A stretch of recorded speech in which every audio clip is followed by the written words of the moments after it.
Hello everyone, আসসালামু আলাইকুম। সবাইকে আবার ওয়েলকাম করছি মাইসেলফ কুকিং এ। আশা করি যে যেখানে আছেন সবাই ভালো আছেন। আজকে আমি তৈরি করেছি সফট ড্রাই কেক। দেখতে অনেকটা স্পঞ্জ কেকের মতো হলেও এটা আমি সফট রেখে ড্রাই কেক করার চেষ্টা করেছি। আজকে আমি এই সফট ড্রাই কেকটা কিভাবে তৈরি করলাম তাই আপনাদের সাথে শেয়ার করতে চলে এসেছি। আমার বাচ্চারা অনেক সময় বাইরে থেকে ড্রাই কেকটা কিনে খেতে চায়, তো আমি চেষ্টা করি বাসায় কিভাবে একটু সফট রেখে ড্রাই কেক তৈরি করা যায় তাদের জন্য। তো চলুন কিভাবে তৈরি করলাম।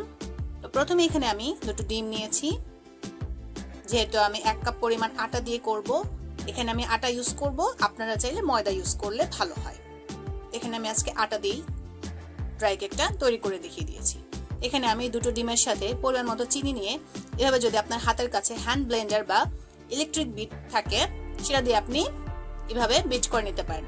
আমার কাছে এটা ছিল, আমি এটা দিয়ে কিছুটা বিট করে নিয়েছি। আর দিলাম এলাচ, দেখিয়ে দিলাম। তো এখানে আমি এলাচটাকে একটু গুঁড়ো করে নিব। আপনারা চাইলে ভ্যানিলা এসেন্স ইউজ করতে পারেন, তো আমি এখানে এলাচ গুঁড়ো করে স্মেলের জন্য দিব। এখানে দেখতে পাচ্ছেন পরিমাণ মতো 1 কাপ আটা, তার সাথে 2 চামচ গুঁড়ো দুধ আর একটু লবণ নিয়ে আমি ছেঁকে নিয়েছি ছাঁকনি দিয়ে। আর এলাচের গুঁড়াটাকে আমি সুন্দর করে ছেঁকে নিয়েছি। এভাবে সবগুলো উপকরণ ভালো করে আমি মিক্স করে নিচ্ছি। দিয়ে দিলাম একটু পরিমাণ মতো তেল।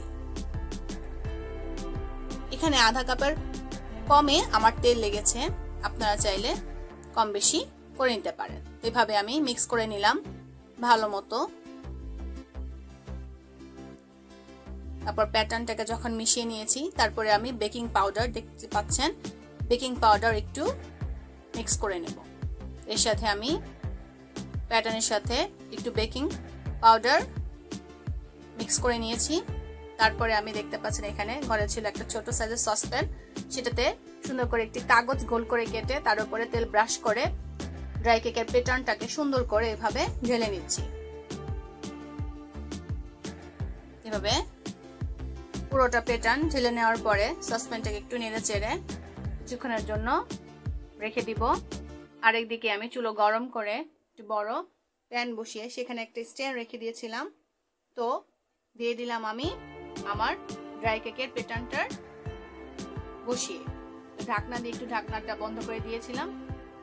অল্প আঁচেই 30 মিনিটের মধ্যেই আমার এই সফট ড্রাই কেকটা হয়ে এসেছে।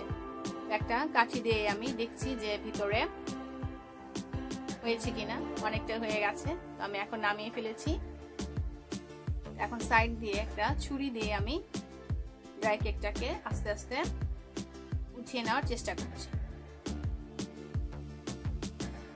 এভাবে সসপ্যান থেকে আমি একটি পাত্রে সফট ড্রাই কেকটাকে নামিয়ে নিয়েছি। এভাবে কাগজটাকে এখন আমি উঠিয়ে ফেলবো।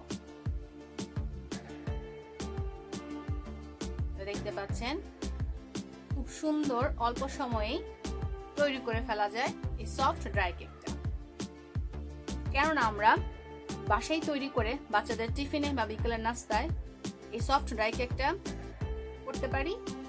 চাইলে চায়ের সাথে কিন্তু খেতে খুব মন্দ হয় না, অসাধারণ একটা নাস্তা আইটেম হয়ে যায়। খুব সহজেই তৈরি হয়ে গেল এই মজাদার সফট ড্রাই কেক। তো আমার এই ভিডিওটা যারা দেখেছেন, যারা পছন্দ করেছেন, ভিডিওতে অবশ্যই একটা লাইক দিয়ে দিবেন। আর পছন্দ হলে চ্যানেলটি অবশ্যই সাবস্ক্রাইব করে নেবেন নতুন নতুন আরো রেসিপি দেখার জন্য। আর এখনো যারা আমার চ্যানেল সাবস্ক্রাইব করেছেন তাদের সবাইকে অনেক অনেক ধন্যবাদ। পরবর্তীতে আবারও আপনাদের জন্য নতুন আরো কোনো রেসিপি নিয়ে হাজির হয়ে যাব। সে পর্যন্ত ভালো থাকবেন। আল্লাহ হাফেজ।